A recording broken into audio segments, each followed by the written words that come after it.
నమస్తే. ప్రస్తుతం మనతో పాటు ప్రముఖ ఆధ్యాత్మికవేత్త ఆస్ట్రాలజర్ రవిశంకర్ శర్మ గారు మనతో ఉన్నారు. గురుగారితో మాట్లాడదాం. నమస్కారం గురుగారు. నమస్తే అండి.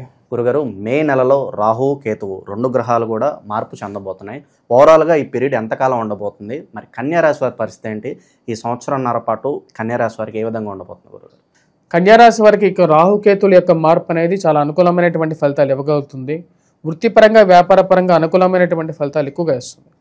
ఈ రాశి వారికి మనం గమనించినట్లయితే ఇప్పుడు గురుగ్రహ సంచారం మే 14వ తారీఖున ఏదైతే గురుగ్రహ సంచారం, దాని తర్వాత మే 18వ తారీఖున రాహుకేతుల యొక్క మార్పు, అంటే 1.5 సంవత్సరం పాటు రాహుకేతుల యొక్క మార్పు అనేది ఉంటుంది.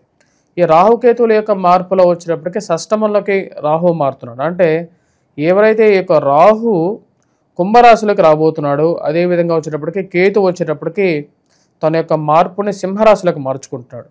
ఇన్ని రోజులు జన్మరాశిలో ఉన్నటువంటి కేతువు కొన్ని కష్టాలు కలిగించాడు కన్యారాశి వారికి.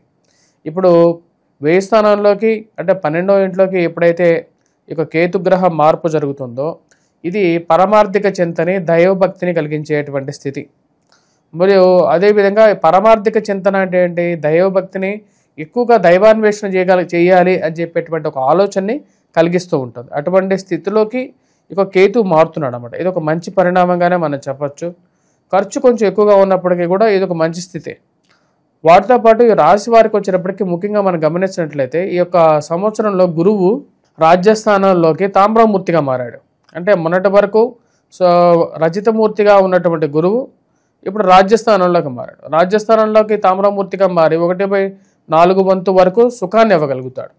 కానీ ఈ యొక్క సంవత్సరం గురువు రాజ్యస్థానంలో ఉండట్లేదు. దాని తర్వాత లాభస్థానంలో కూడా రాబోతున్నాడు. అంటే సువర్ణమూర్తిగా కూడా మారబోతున్నాడు ఒక 3 నెలల పాటు ఈ రాశి వారికి. అక్టోబర్ 18వ తారీఖున గురువు అతిచార స్థితిలోకి మారి తన యొక్క మార్పు వచ్చేటప్పటికి లాభస్థానంలోకి అంటే సువర్ణమూర్తిగా మారబోతున్నాడు. సువర్ణమూర్తిగా మారి మరీ తిరిగి నవంబర్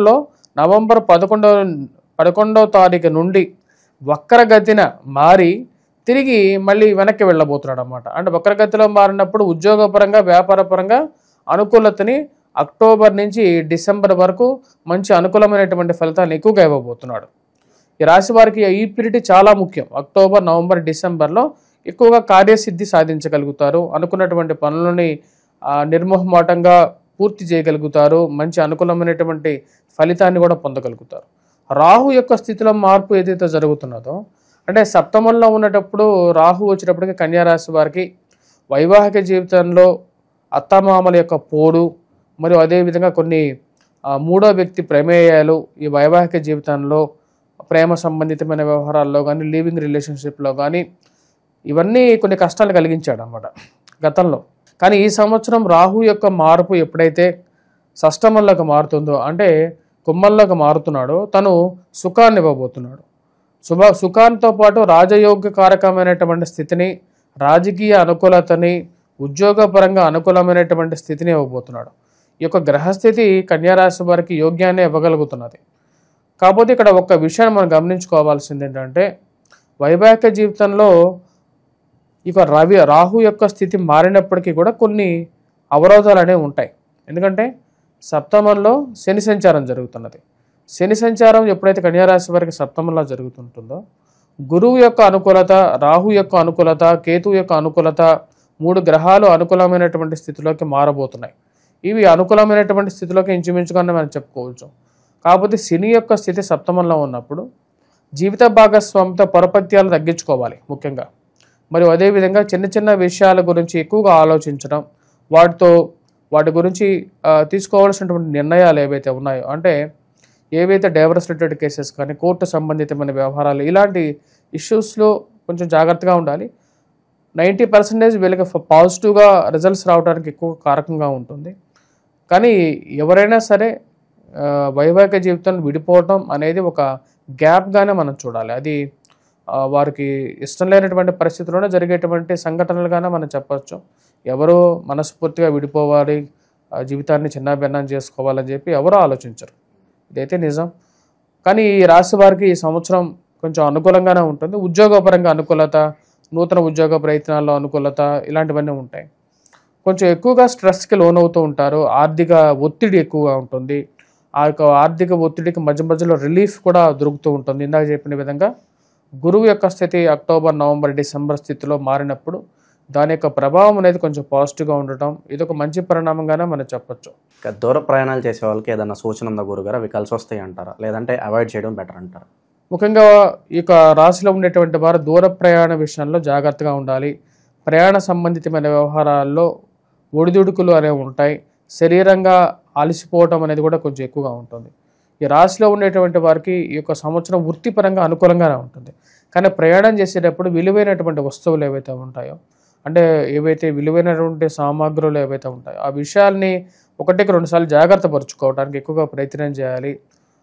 ట్రిప్స్ కానీ లేకుండా ఉంటే ఇలాంటి విదేశీయానం కానీ చేసేటువంటి వారు ఆ విషయంలో జాగ్రత్త తీసుకొని ఒక మంచి స్థితిలో అంటే ఒక వస్తువులు ఏవైతే విలువైన వస్తువులు ఉంటాయో జాగ్రత్త పరుచుకోవాలి. ఇక ఎవరన్నా వ్యాపారాలు ప్రారంభించాలనుకుంటే ఎలాంటి వ్యాపారాలు బాగా కలిసి వస్తాయి అంటారు గురుగారు వీళ్ళకి? ఈ రాశిలో ఉండేటువంటి వారికి వ్యాపార పరంగా ఈ యొక్క సంవత్సరంలో స్టీల్కి దూరంగా ఉండాలి, ఆయిల్కి కొంచెం దూరంగా ఉండాలి, సిమెంట్కి కొంచెం దూరంగా ఉండాలి. కొంచెం ప్రెజర్ అనేది ఉంటుంది. అదిగాక ఈ సంవత్సరం ఈ రాశి వారికి శని యొక్క స్థితి అంత అనుకూలంగా లేదు. దానివల్ల ఏంటంటే మందబుద్ధి కొంచెం ఎక్కువగా ఉంటుంది. మందబుద్ధి అంటే అది తప్పుడు మాట ఏం కాదు, అంటే ఏదైనా ఒక విషయాన్ని మర్చిపోవటం జరుగుతుంటుంది అన్నమాట. అంటే విలువైన డాక్యుమెంట్స్ ఏవైతే ఉంటాయో ఆ డాక్యుమెంట్స్ ఎక్కడ పెట్టి మర్చిపోవడం, ముఖ్యంగా వయోవృద్ధుల మీద ప్రెజర్ అనేది కొంచెం ఎక్కువగా ఉంటుంది. మరియు అదేవిధంగా దీని యొక్క ప్రభావం అనేది ఇప్పుడు డాక్యుమెంట్స్ పెట్టి ఏదో ఒక వస్తువు ఒక చోట పెడతాము, దాని గురించి వెతుక్కోవటం అనేది ఎక్కువగా జరగటం, ఇవన్నీ ఎందుకు జరుగుతాయి అంటే శని యొక్క స్థితిలో జరిగేటువంటి మార్పు ప్రభావ రీత్యా అది బ్రెయిన్ మీద ఇంపాక్ట్ చేస్తుంది. మీరు ఆ యొక్క ప్రభావాన్ని జాగ్రత్త పరుచుకోవాలి. మరియు అదేవిధంగా వయోవృద్ధులు కూడా కొంచెం ఆరోగ్యపరంగా జాగ్రత్తగా ఉండాలి. ముఖ్యంగా కాళ్ళకి కీళ్ళకి నొప్పులు, స్త్రీలు ఎక్కువగా వచ్చేటప్పటికి మానసిక చింతకి ఎక్కువగా లోనవ్వకుండా జాగ్రత్త పడాలి. ఇక సొంత ఇంటి కళ నెరవేరడానికి ఎంత సమయం పట్టవచ్చు? ఈ రాశి వారికి ఈ సంవత్సరంలో సొంత ఇంటి కళ అనేది నెరవేరడానికి అవకాశం ఉంది. ముఖ్యంగా అక్టోబర్, నవంబర్, డిసెంబర్ ఈ పీరియడ్ అనేది ఉద్యోగపరంగా మంచి పీరియడ్. యాక్చువల్గా అయితే ఈ సంవత్సరం మార్పు చేర్పులు కూడా వేరే చోటకి ఉద్యోగం మారాలనుకున్నా సరే ఆ టైం అనేది బెస్ట్ పీరియడ్. గురుగారు ఈ సంవత్సరంన్నర కూడా రాహుకేతువుల అనుకూలత కోసం వీళ్ళు ఎలాంటి రెమెడీస్ చేసుకుంటే బాగుంటుంది అంటారు? ఈ సంవత్సరం వీటన్నిటికన్నా ముందు ఏంటంటే ఈ సంవత్సరం బాగా కలిసి వచ్చేటువంటి వ్యాపారాల్లో ఈ రాశి వారికి వచ్చేటప్పటికి సాఫ్ట్వేర్ బాగుంటుంది, సాఫ్ట్వేర్ రంగ నిపుణులకి బాగుంటుంది. వాటితో పాటు పుస్తక ముద్రణ చేసేటువంటి వారికి, బుక్ స్టాల్స్ వారికి బాగుంటుంది. వాటితో పాటు రాజకీయ నాయకులకు బాగుంటుంది. వారందరితో పాటు ఈ రాశిలో ఉండేటువంటి వారు ఎవరైతే పౌల్ట్రీ ఫార్మ్స్ రన్ చేసేటువంటి వారు, ఫిషరీస్ చేసేటువంటి వారు వీరికి బాగుంటుంది. మరియు స్టేషనరీ స్టాప్స్ వాళ్ళకి బాగుంటుంది. రెవెన్యూ స్టాంప్స్ అమ్మేటువంటి వారికి కూడా బాగానే ఉంటుంది. ఈ సంవత్సరం ఈ రాశిలో ఉండేటువంటి వారు ఎటువంటి పరిహారాలు చేసుకోవాలి అని చూద్దాం. ఈ రాశిలో ఉండేటువంటి వారు ముఖ్యంగా వచ్చేటప్పటికి మనం గమనించినట్లయితే రాహు యొక్క స్థితి చాలా అనుకూలంగా ఉంది. కేతు అంత అనుకూలంగా లేడు, శని యొక్క స్థితి అంత అనుకూలంగా లేడు. సో ఈ రాశిలో ఉండేటువంటి వారు ముఖ్యంగా కేతుగ్రహ ఆరాధన చేసుకోవాలి. కేతుగ్రహ ఆరాధన, కేతు యొక్క ప్రభావం కొంచెం అనుకూలంగా ఉండడం కోసం, అంటే అనుకూలమైనటువంటి ఖర్చు దుర్వ్యయం జరగకుండా. ఎక్కువగా చాలామందికి ఉండేటువంటి ప్రాబ్లం ఏంటంటే డబ్బు నిలవట్లేదు అంటూ ఉంటారు అన్నమాట. మరియు అదేవిధంగా ఈ డబ్బు నిలవకుండా ఉండడానికి కారణం వచ్చేటప్పటికి ఎన్నో రీజన్స్ అనేవి ఉంటాయి. మనం ఖర్చు పెట్టేటువంటి డబ్బు ఎక్కువగా ఖర్చు పెట్టడం అనేది కూడా ఒక ప్రభావం. రెండు ప్లానెట్స్ దీన్ని మేజర్గా ఇంపాక్ట్ చేస్తున్నాయి. వెంకటేశ్వర స్వామి దేవాలయ దర్శనం చేసుకోండి, శని యొక్క ప్రభావం అనేది కొంచెం తగ్గుతుంది.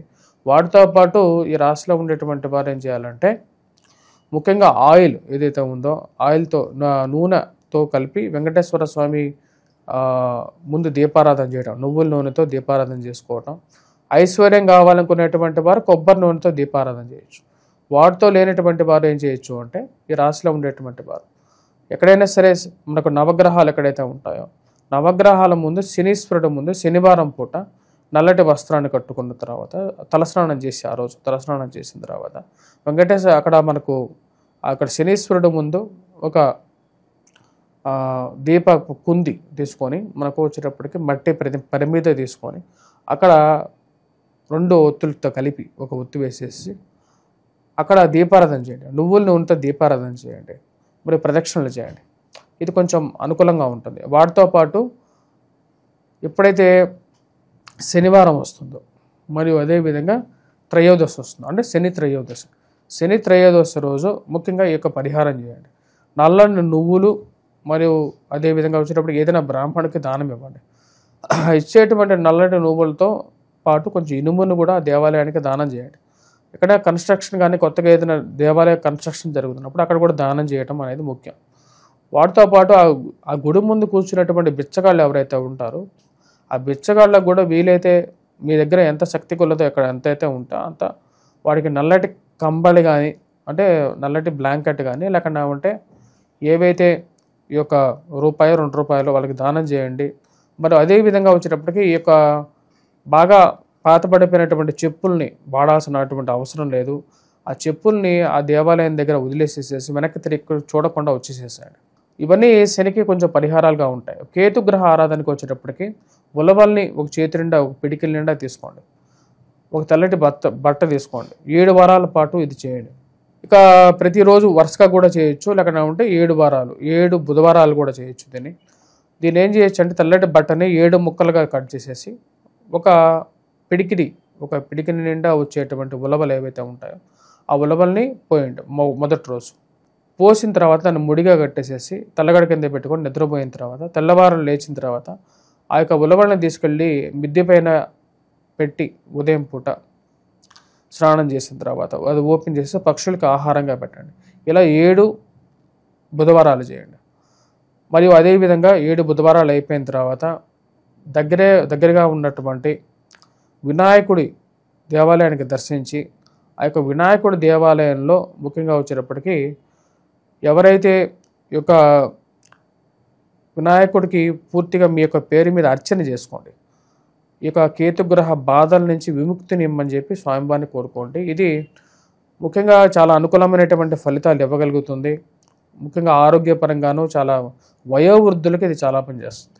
సో ఓవరాల్గా ఈ సంవత్సరంన్నర కూడా కన్యా రాశి వారికి ఎలా ఉండబోతుంది, ఎలాంటి జాగ్రత్తలు తీసుకోవాలి, చాలా బాగా వివరించారు గురుగారు. ధన్యవాదాలు.